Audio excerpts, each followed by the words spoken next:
Hi everyone, thanks for joining us. And today we have a special session on Unlock Section 12A and 80G. This is especially for the non-profit organization. And basically, we have a guest speaker, Amit Agrawal sir, and he is a chartered accountant by profession. He has more than 12 years of experience. Right now, he is a practicing chartered accountant, and he is partner at MASAR and Company. Basically, he involved in the area of financial monitoring, income tax compliance, and capacity building of development organization in India. So he has very vast experience on different areas. So right now, Amit Agrawal, sir, I'm handing over the session to you. You can start the session and proceed. You are on mute, sir. Am I audible now? Yes, sir, you are audible. Okay. Thanks, Rohan. Thanks for this opportunity. And I still remember when we were discussing this. So we started with the problem that what is the size of this problem? So in NGO sector, 12A and 80G registrations acts like a lifeline for those organizations. So if an organization doesn't have a 12A registration or organization doesn't have a 80G registration, then functioning might be a bit complicated. So in terms of income tax, they might not get the exemptions which they are expecting, and they might not be able to pass on that benefit to their donors also. So 12A and 80G are both very important sections under the income tax act for NGOs especially. तो थोड़ा सा आज हम उनके बारे में बात करेंगे कि क्या 12A एंड 80G का रजिस्ट्रेशन लेने के लिए हमें कैसे कैसे कहाँ कहाँ और क्या अप्लाई करना है, एंड सेकेंडली किस किस टाइप की ऑर्गेनाइजेशंस में हम नॉन प्रॉफिट रिलेटेड एक्टिविटीज कर सकते हैं. सो आई बिलीव मेरी पीपीटी स्क्रीन पे शेयर्ड एंड सब देख पा रहे हैं. Yes, it's visual to everyone. तो starting from our first slide, there could be three type of entities, legal entities in which we can do our non-profit activities. So first type is trust, another type is society, and third type is Section 8 company. So these are the three type of registered entities जहाँ पे आप इसको register करा के properly अपनी India के अंदर non profit जो भी एक्टिविटीज है वो आप कर सकते हैं. तो सबसे पहले बात करेंगे ट्रस्ट की. So trust being a most simplistic form, अगर आप ट्रस्ट फॉर्म कर रहे हैं तो आपको मिनिमम 2 ट्रस्टीज चाहिए और आप अपनी ट्रस्ट फॉर्म कर सकते हैं. तो it's being a most simple form. कोई इसमें एनुअल रजिस्ट्रार को इन्फॉर्म करने की कुछ ऐसी रिक्वायरमेंट नहीं है, एंड स्टेट वाइज के स्पेसिफिक लॉज भी बने हुए हैं. Same goes for society, but society को फॉर्म करने के लिए आपको मिनिमम 7 मेंबर्स चाहिए रहते हैं और तभी सोसाइटी आप फॉर्म कर पाते हो. सेक्शन 8 कंपनी को फॉर्म करने के लिए आपको मिनिमम 2 डायरेक्टर्स चाहिए, एंड अगर आपके पास 2 डायरेक्टर्स हैं आप इजीली सेक्शन 8 कंपनी फॉर्म कर सकते हैं, but cost of compliance is on the bit higher side. So these about the three entities which in which we can do our non-profit activities. Purpose wise अगर हम देखें तो जो non profit entities होती हैं मेनली 3 टाइप्स की होती हैं. सबसे पहला हो गया चैरिटेबल पर्पस. अगर आपका कोई चैरिटेबल इंटेंट है, जैसे कि आप गरीब बच्चों को एजुकेशन देना चाहते हैं या गरीबों को मेडिकल फैसिलिटीज देना चाहते हैं, या कोई पुअर है उसको आप इस तरीके से ट्रेन करते हैं कि उसकी एम्प्लॉयमेंट अपॉर्चुनिटीज बढ़ जाए, इस तरह की कोई भी एक्टिविटी आप करना चाहते हैं, तो सेक्शन 215 के अंदर ये सारी एक्टिविटीज डिफाइंड है कि क्या क्या एक्टिविटीज चैरिटेबल के अंदर कवर होती हैं. तो वो सारी एक्टिविटीज अगर आप करना चाहते हैं तो आपकी चैरिटेबल ऑर्गेनाइजेशंस कहलाएगी. इसके अलावा रिलीजियस ऑर्गेनाइजेशंस भी होती हैं. रिलीजियस ऑर्गेनाइजेशन हो गई जैसे आप किसी फेथ को रिलेटेड, हिंदुइज्म को लेके या चर्च को लेके कोई क्रिश्चियनिटी को लेके कोई ऑर्गेनाइजेशन बनाना चाहते हैं तो रिलीजियस में कवर्ड होती है. कुछ ऑर्गेनाइजेशन ऐसी भी होती हैं जो रिलीजियस ऑर्गेनाइजेशन होती हैं एंड चैरिटेबल एक्टिविटीज भी करती हैं, वो चैरिटेबल कम रिलीजियस ऑर्गेनाइजेशन के अंदर फॉल कर जाती हैं. तो इस सेशन में हम इसके बारे में बहुत ज्यादा डिटेल में नहीं करेंगे. Let's move on to our 12वे एग्जाम्शन, जिसके लिए हमने ये सेमिनार बेसिकली रखा हुआ है. तो 12वे एग्जाम्शन क्या है? जो आपकी नॉन प्रॉफिट एंटिटी है उसको जो टोटल डोनेशन आता है, उस टोटल डोनेशन पे आपको सेक्शन 12A के अंडर एक एग्जम्पशन मिलती है कि अगर आप सेक्शन 12A का रजिस्ट्रेशन ले लेते हैं और 85% उस चैरिटेबल कॉज के लिए आप खर्च कर देते हैं, तो आपको इनकम टैक्स से एक तरह से इम्यूनिटी काइंड ऑफ मिल जाएगी।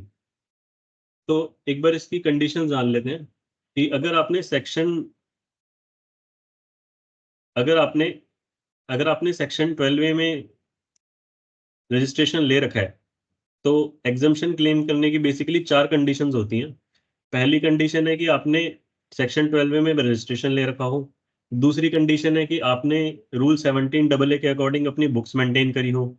थर्ड कंडीशन है कि आपने ITR फाइल करी हो टाइम से। और फोर्थ कंडीशन है आपने ऑडिट अपनी बुक्स का कराया हो। तो ये 4 कंडीशंस मेनली होती हैं। एक बार अब मूव ऑन करते हैं कि सेक्शन 12A में रजिस्ट्रेशन लेने का प्रोसेस क्या है। तो आज के टाइम पे सेक्शन 12A में रजिस्ट्रेशन लेने का प्रोसेस देखने में काफी कॉम्प्लिकेटेड लगता है। देखने में कैसे कॉम्प्लिकेटेड लगता है कि अगर आपने सेक्शन 12A में रजिस्ट्रेशन लेना है, तो आपको या तो फॉर्म 10A फाइल करना पड़ेगा या फिर फॉर्म 10A भी फाइल करना पड़ेगा। जब आप वो फाइल करने जाएंगे, तो उसमें एक list of series of sections होंगे जो कि आपको फिल करने रहेंगे। अब वो आपने एक बार फिल कर दिए बिना किसी जानकारी के, तो हो सकता है आपका जो 12वे रजिस्ट्रेशन है वो ना आपको मिल पाए।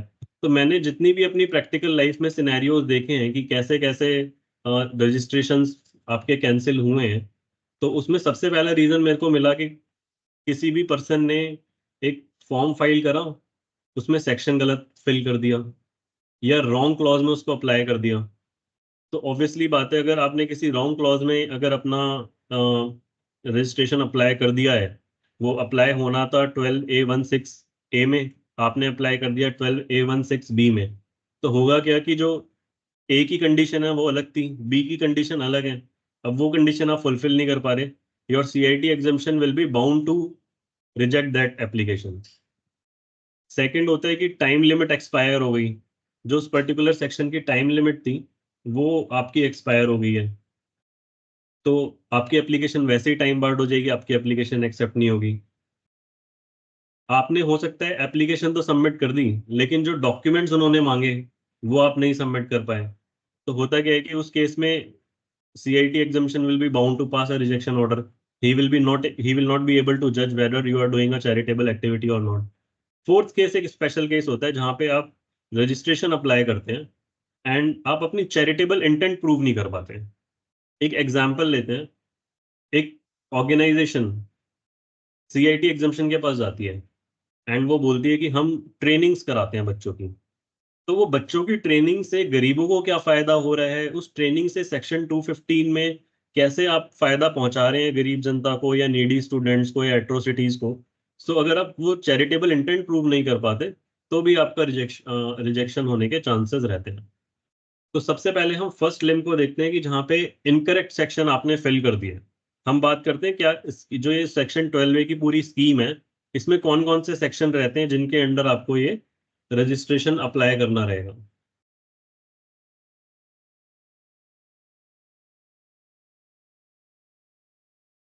तो सबसे पहले तो हम बात करेंगे सेक्शन 12A1AC1, जो एग्जिस्टिंग ट्रस्ट और इंस्टीट्यूशंस है। सो बेसिकली सबसे पहले मैं आपको थोड़ा सा बैकग्राउंड बता देता हूँ सेक्शन 12A का। फाइनेंस एक्ट 2020 में एक बहुत बड़ी मेजर अमेंडमेंट्स आई थी, जो ये scheme of registration under section 12A and ATG था तो ये पहले भी, लेकिन जब फाइनेंस एक्ट 2020 आया, एक बड़ी मेजर अमेंडमेंट्स इसमें आई और ये न्यू सीरीज ऑफ सेक्शन जो आप देख रहे हैं वो उस टाइम इंट्रोड्यूस करे गए। तो पहले ऐसा था कि आप एक बार रजिस्ट्रेशन लेते थे, वो रजिस्ट्रेशन आपका हमेशा के लिए एप्लीकेबल रहता था, आपको कोई रिन्यूअल कराने की जरूरत नहीं थी, आपको उसका कोई परमानेंट रजिस्ट्रेशन लेने की जरूरत नहीं थी। वो एक बार आपने रजिस्ट्रेशन ले लिया वो परमानेंट ही था। तो लेकिन जब फाइनेंस एक्ट 2020 में अमेंडमेंट करी गई, तो उन्होंने एक स्कीम लेके आए कि जो भी नई एंटिटीज होंगी वो प्रोविजनल रजिस्ट्रेशन लेंगी, और वो प्रोविजनल रजिस्ट्रेशन 3 साल के लिए इनिशियली वैलिड होगा। उसकी एक टाइमलाइन दी गई कि कब आपको वो रिन्यू कराना है, उस टाइम पीरियड के अंदर आपको वो रिन्यू कराना है। जो 3 साल वाला रजिस्ट्रेशन है वो 5 साल में कन्वर्ट कराना है, और वो जब रिन्यूअल हो जाएगा तब वो 5 साल के लिए वैलिड होएगा। तो पहला रजिस्ट्रेशन आपको लेना था प्रोविजनल, और प्रोविजनल को कन्वर्ट कराना था रिन्यूअल में, and that was for a new organisation. तो जब आपका रिन्यूअल हो गया और परमानेंट में एक बार कन्वर्ट हो गया, फिर हर 5 साल में आप उसे रिन्यू कराते रहेंगे। आप क्या करेंगे, जाएंगे फिर से फॉर्म 10A भी फाइल करेंगे और उसको रिन्यू कराते रहेंगे। तो ये स्कीम चेंज हुई थी, उसमें काफी ज्यादा कंफ्यूजन लोगों को हुई। लोगों ने, किसी ने गलत सेक्शन उसमें कोट कर दिए, किसी ने जो है एप्लीकेशन टाइम से रिन्यू नहीं कराई। तो ऐसी ऐसी चीजें हुई जिसकी वजह से आपकी एप्लीकेशन रिजेक्ट होगी। अच्छा, इसको एप्लीकेशन रिजेक्ट होने के कॉन्सिक्वेंस क्या है? तो कॉन्सिक्वेंस इसके बड़े हार्श हैं। कॉन्सिक्वेंस क्या है? सबसे पहले, अगर अगर आप अपना रिन्यूअल में फेल हो जाते हैं, या अगर आप अपना परमानेंट रजिस्ट्रेशन नहीं ले पाते, तो उसका कॉन्सिक्वेंस क्या है? कॉन्सिक्वेंस ये है कि जो भी आपकी नेट एसेट वैल्यू है, उस पर 30% टैक्स लग जाएगा। तो आप सोच के देखिए कितना ह्यूज इम्पैक्ट है। आप रेगुलर रजिस्ट्रेशन नहीं ले पाए, आपके पास में बिल्डिंग है, आपके पास में लैंड है, आपकी ऑर्गेनाइजेशन के पास में, अगर सपोज आपकी नेट एसेट वैल्यू आज के टाइम पे 5 करोड़ रुपए की बनती है, तो 5 करोड़ का 30%, that is 1.5 crore rupees will be your tax liability. So which is draconian. So एक छोटा सा, अगर हम कंप्लायंस मोड में आ जाएं, या टाइम से कंप्लायंस कर लें, या चीजें टाइम से कर लें, तो हम इतने बड़े इम्पैक्ट से बच सकते हैं। तो इसीलिए एक बारी हम आज बात करते हैं कि कौन से फॉर्म्स या कौन से सेक्शंस आपने उसमें फिल करने हैं फॉर्म के अंदर। तो रजिस्ट्रेशन जो स्कीम है सेक्शन 12A(b) की, उसमें जो फॉर्म 10A है और एक फॉर्म 10A भी है। एक तो सबसे बड़ी कंफ्यूजन यही रहती है कि आपको फॉर्म 10A भरना है या फॉर्म 10A भी भरना है। तो आज वो हम कंफ्यूजन दूर करे देते हैं। तो अगर हम फॉर्म 10A की बात करें, तो फॉर्म 10A के अंदर आपको दो सेक्शंस 12A के देखने को मिलते हैं। पहला सेक्शन देखने को मिलता है 12A(1)(AC)(1). ये किन के लिए एप्लीकेबल है? ऐसी ट्रस्ट जो 1/4/2021 को 12A में रजिस्टर्ड थी, और उनके पास जो रजिस्ट्रेशन था वो परपेचुइटी तक वैलिड था। इस तरह की ट्रस्ट जो है सेक्शन 12A(1)(AC)(1) में डायरेक्टली अप्लाई कर सकते हैं, और उन्हें प्रोविजनल रजिस्ट्रेशन लेने की जरूरत नहीं है, उनको सीधा 5 साल का परमानेंट रजिस्ट्रेशन मिल जाएगा। तो अगर इसकी टाइमलाइंस की बात करें, तो अर्लियर ये टाइमलाइन थी 30 जून 2021। गवर्नमेंट नोटिफिकेशन निकाली, इसको बढ़ा दिया 30 सितंबर 2023। एंड जैसा कि अभी समझ में आ रहा है कि एक और नोटिफिकेशन गवर्नमेंट की आई है, उस नोटिफिकेशन का नंबर है 7/2024, डेटेड 25 अप्रैल 2024। एंड उस नोटिफिकेशन के थ्रू ये टाइमलाइन बढ़ा के 30 जून 2024 तक कर दी गई है। तो अगर कोई ऐसी ट्रस्ट जो 1/4/2021 को ऑलरेडी रजिस्टर्ड थी इनकम टैक्स में अंडर सेक्शन 12A, वो सीधे के सीधे 5 साल के लिए अभी भी अप्लाई कर सकती है, और सीधा का सीधा उसको 5 साल का परमानेंट रजिस्ट्रेशन मिल जाएगा, starting from assessment year 22-23 up till 5 years। और एक बार ये मिल गया तो 5 साल के लिए वैलिड भी रहेगा। इसमें बहुत ज्यादा रिजेक्शन है लोगों के, क्योंकि क्या हुआ था कि लोगों के पास ऑलरेडी परमानेंट रजिस्ट्रेशन थे, लेकिन डायरेक्ट रेगुलर रजिस्ट्रेशन फाइल करने की जगह प्रोविजनल रजिस्ट्रेशन फाइल कर दिया। अब प्रोविजनल रजिस्ट्रेशन फाइल कर दिया, टाइम पे रिन्यूअल फाइल नहीं करा, थे 5 साल के लिए एलिजिबल, लेकिन मिला 1 साल का भी नहीं। तो जितनी भी ऐसी ट्रस्ट है, उनको बिना वेट करे 30 जून का, मेरे ख्याल से अभी इसी तरह की ट्रस्ट को इस सेक्शन के अंडर फॉर्म 10A फाइल करके अप्लाई कर देना चाहिए। अब मूव करते हैं अपने नेक्स्ट सेक्शन की तरफ। Next scheme of form 10A में एक और आप रजिस्ट्रेशन ले सकते हो, प्रोविजनल रजिस्ट्रेशन। तो इस तरह की ट्रस्ट जो बिल्कुल नई नई बनी है, काम अभी स्टार्ट नहीं करें, तो अगर आपने एक्टिविटी स्टार्ट नहीं करी है और आप न्यूली फॉर्म ट्रस्ट हो, तो आप सीधे सेक्शन 12A(1)(AC)(6)(a) इस सेक्शन में अप्लाई करके फॉर्म 10A में आप जो है प्रोविजनल रजिस्ट्रेशन ले सकते हो। 3 साल के लिए रजिस्ट्रेशन मिलेगा। पर क्या आपको 3 साल वेट करना है? नहीं, आपको 3 साल वेट नहीं करना है। आपको क्या करना है, जैसे ही आपकी एक्टिविटी स्टार्ट हुई, with in 6 month of starting of that activity आपको रिन्यूअल अप्लाई करना है। और उसके लिए हम बात करेंगे अभी नेक्स्ट स्लाइड पे जब हम आ जाएंगे। अब हमारी नेक्स्ट स्लाइड आ जाती है फॉर्म 10AB। फॉर्म 10AB में कौन कौन सी ट्रस्ट अप्लाई कर सकती हैं, कौन कौन सी ऑर्गेनाइजेशन अप्लाई कर सकती हैं? 3 टाइप की मेजरली ऑर्गेनाइजेशन इसमें अप्लाई कर सकती हैं। कौन कौन सी? एक वो जिन्होंने ऑलरेडी एक्टिविटी स्टार्ट कर दी है एंड वो डायरेक्ट रेगुलर रजिस्ट्रेशन लेना चाहती हैं। एक वो ट्रस्ट जिन्होंने प्रोविजनल अप्लाई कर रखे हैं और उसको कन्वर्ट कराना चाहते हैं रेगुलर में। और एक वो ट्रस्ट जिन्होंने परमानेंट रजिस्ट्रेशन ले रखा है 5 साल का और वो अब उसका रिन्यूअल कराना चाहते हैं। ये 3 टाइप की जो ट्रस्ट है वो बेसिकली फॉर्म 10AB में अप्लाई करेंगी। एक एक करके सेक्शंस के बारे में भी जानकारी ले लेते हैं। तो सबसे पहले सेक्शन आते हैं 12A1AC2। 12A1AC2 में कौन अप्लाई करेगा? 12A1AC2 में वो अप्लाई करेगा जिसके पास ऑलरेडी 5 साल के लिए रजिस्ट्रेशन है। वो 5 साल एक्सपायर होने वाले हैं एंड 6 मंथ्स उसमें बच रहे हैं, at least 6 months prior to expiry of the set registration. तो ये 5 साल, अगर आपके 5 साल का रजिस्ट्रेशन आपके पास ऑलरेडी है, 6 मंथ आपके होने वाले हैं, तो आप 6 मंथ से पहले ही जो है आप रिन्यूअल अपना अप्लाई कर दो। एक बार ये रिन्यूअल हो गया तो 5 साल के लिए वैलिड रहेगा। सेकेंड टाइप की ट्रस्ट आती है जिनके पास प्रोविजनल रजिस्ट्रेशन है और वो रिन्यूअल कराना चाहती है परमानेंट में। तो इस तरह की ट्रस्ट भी जो है इसमें अप्लाई कर सकते हैं। इसके लिए आपको सेक्शन सेलेक्ट करना है, सेक्शन 12A1AC3। ये सेक्शन नंबर बड़ा इंपॉर्टेंट है। इस सेक्शन को गलत कोड करने से मैंने बहुत रिजेक्शन देखे हैं आज तक। तो सेक्शन 12A1AC3 में आपको अप्लाई करना है अगर आपको प्रोविजनल से रेगुलर में कन्वर्ट कराना है। इस सेक्शन की बहुत एक इंपॉर्टेंट कंडीशन है इसकी टाइमलाइन, कि आपको ये जो फॉर्म है ये फाइल कब करना है। आपको ये फाइल करना है आपको ये फाइल करना है 6 month before the expiry of the provisional registration या फिर within 6 month of commencement of activity whichever is earlier. तो अगर ये टाइमलाइन आपने क्रॉस कर दी, your CIT examination will be bound to reject your application. अभी इसमें कंडोनेशन आई हुई है, जैसा मैंने बताया 7/2024 में 30 जून से पहले अगर आपका टाइम लिमिट ही एक्सपायर हो गया है तो आप इसको अप्लाई कर दो और आपकी एप्लीकेशन टाइम बार्ड नहीं मानी जाएगी। You will be saved from a lot of hassles, you will be saved from a lot of tax liability. 30 जून से पहले फॉर्म 10AB में अप्लाई कर दो प्रोविजनल टू रेगुलर में कन्वर्ट कराने के लिए, अगर आपकी कंडीशन मीट होती है। एक बार रजिस्ट्रेशन आ गया 5 साल के लिए वैलिड रहेगा। तो आई थिंक यहाँ तक क्लियर है सबको। अब जो बारी आती है कि क्या कोई ऐसी ट्रस्ट भी हो सकती है जो प्रोविजनल के हैसल में ही ना पढ़ना चाहती हो और डायरेक्ट ही रेगुलर रजिस्ट्रेशन अप्लाई कर दे। Yes, after 30th September 2023 it is possible. Earlier it was not possible, but after 30th September 2023 it is possible. कोई भी नई तरह की ट्रस्ट है जो कि डायरेक्ट रेगुलर रजिस्ट्रेशन लेना चाहती है, वो फॉर्म 10AB में अप्लाई कर सकती है। सेक्शन सेलेक्ट करना है 12A1AC6B। कंडीशंस क्या है?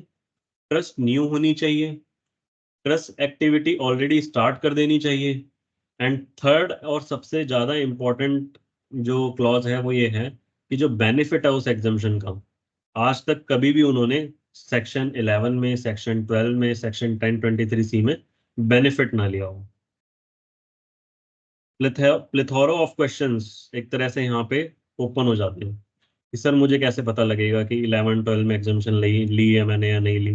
भाई आपने कभी भी पहले अगर रिटर्न फाइल कर दी है ITR 7, 11-12 की एग्जाम्शन दिखा दिया, नाउ होगी यू कैन से कि भाई आपने एग्जाम्शन नहीं ली।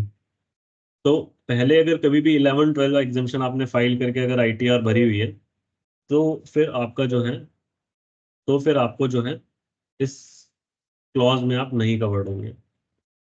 ठीक है, थोड़ा सा रिस्की लेकिन बेनिफिशियल है। एक बार अगर आपको मिल जाए तो 5 साल के लिए सीधे आपको रजिस्ट्रेशन मिल जाएगा। अच्छा, आपने खुद तो बेनिफिट ले लिया, अपने डोनर्स को कैसे दोगे? तो सेक्शन 80G में अगर आप रजिस्टर्ड हैं तो ही आपका डोनर जो आपको डोनेशन दे रहे हैं उस पर बेनिफिट ले पाएगा। बहुत ज्यादा बात इसके बारे में नहीं करेंगे कि सेक्शन 80G क्या है नहीं है। मेरे ख्याल से काफी लोग चार्टर्ड अकाउंटेंट हैं and most of them already know that what is section 80G। आज हम बात करेंगे कि सेक्शन 80G का अगर आपको रजिस्ट्रेशन अप्लाई करना है तो उसमें क्या क्या प्रोविजंस हैं। जो 12A में स्कीम है और जो सेक्शन 80G में रजिस्ट्रेशन स्कीम है ऑलमोस्ट सिमिलर है। अरेंजमेंट ऑफ सेक्शन सिमिलर है, कंडीशन सिमिलर है। एक बार गो थ्रू कर लेते हैं।